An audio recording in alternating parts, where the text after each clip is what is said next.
Hi everyone, welcome back to the Bong academy YouTube channel. আমি তোমাদের সৌমেন দা।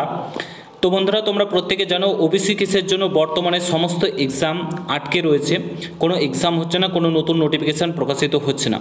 তো এই ওবিসি কেসের প্রভাব কি তোমাদের পিএসসি অর্থাৎ public service commission of West Bengal বোর্ডের উপর পড়তে চলেছে?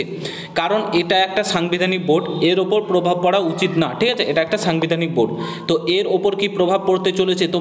তোমাদের যে পিএসসি ক্লার্কশিপের তোমাদের প্রিলি রেজাল্ট, তারপরে মেন এক্সামগুলো এবং যে পিএসসি যে নতুন নোটিফিকেশানগুলো প্রকাশিত করেছিল, ইন্ডিকেটিভ অ্যাডভার্টাইজমেন্ট প্রকাশিত করেছিল, সেগুলোর ফুল নোটিফিকেশান কি আদৌ কি প্রকাশিত হবে ওবিসি কেস না মিটলে? এই নিয়ে গতকালকে ডব্লিউবিপিএসসি বোর্ডে ডেপুটেশন জমা দিতে যাওয়া হয়েছিল এবং তার তরফ থেকে পিএসসি বোর্ডের তরফ থেকে কি জানানো হয়েছে না হয়েছে সেটাই নিয়ে আজকের এই ভিডিওতে মেনলি বলবো। তোমাদের নোটিফিকেশান কবে আসতে পারে না আসতে পারে, তারপরে তোমাদের যে পিএসসি ক্লার্কশিপের রেজাল্ট, মিসলেনিয়াসের রেজাল্ট, তারপরে তোমাদের ডব্লিউবিসিএসের নিউ নোটিফিকেশানগুলো কবে প্রকাশিত হতে পারে, মেন এক্সাম কবে হতে পারে, যেগুলো পিএসসি এক্সাম ক্যালেন্ডার প্রকাশিত করেছিল সেই ডেটেই কি তোমাদের এক্সামগুলো হবে, সমস্ত কিছু নিয়ে আজকের এই ভিডিওতে আলোচনা করব। পুরো ভিডিওটা দেখার চেষ্টা করবে। আর তোমরা যদি এই চ্যানেলে নতুন হও অবশ্যই চ্যানেলটাকে সাবস্ক্রাইব করে পাশে থাকা বেল আইকনটাকে প্রেস করে দেবে। যখনই আমি নতুন ভিডিও আপলোড করব তার নোটিফিকেশান সর্বপ্রথম পেতে অতি অবশ্যই চ্যানেলটাকে সাবস্ক্রাইব করে দেবে। ফার্স্ট অফ অল তোমাদেরকে বলে রাখি, ডব্লিউবিপিএসসি বোর্ডের তরফ থেকে যেভাবে বলা হয়েছে তোমাদের এই যে রেজাল্ট নিয়ে, ঠিক আছে? ফার্স্ট অফ অল তোমাদের ওবিসি কেসের প্রভাব মানে পিএসসি বোর্ড চাই না এবং তোমাদের রাজ্য সরকার একদম স্ট্রিক্ট মানা করেছে যে নতুন কোনো নোটিফিকেশান তোমাদের যে নিউ ইন্ডিকেটিভ অ্যাডভার্টাইজমেন্টগুলো প্রকাশিত করেছে, যার ফুল নোটিফিকেশান প্রকাশিত হওয়ার কথা রয়েছে, এক্সাম ক্যালেন্ডারেও রয়েছে, ফুল নোটিফিকেশান রাজ্য সরকারের তরফ থেকে একদম বারণ করা রয়েছে। তাদের হাতে কিছু করা নেই, রাজ্য সরকার পুরোপুরি বারণ করে রেখেছে পিএসসি বোর্ডকে।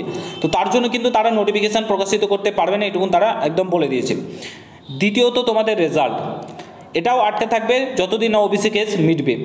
ওবিসি কেস এ বির মধ্যে ঝামেলা রয়েছে, ঠিক আছে? তো তার জন্য তারা রেজাল্টও প্রকাশিত করবেন না। তোমাদের মোটামুটি দেখতে গেলে তোমাদের মেন্সের যে ডেটগুলো রয়েছে পিএসসি ক্লার্কশিপ এগুলোও পেছোবে, ঠিক আছে? পেছোতেই থাকবে। ওবিসি কেসটা যতদিন না ঝামেলা মিটছে সমস্ত কিছু পিছিয়ে যাচ্ছে।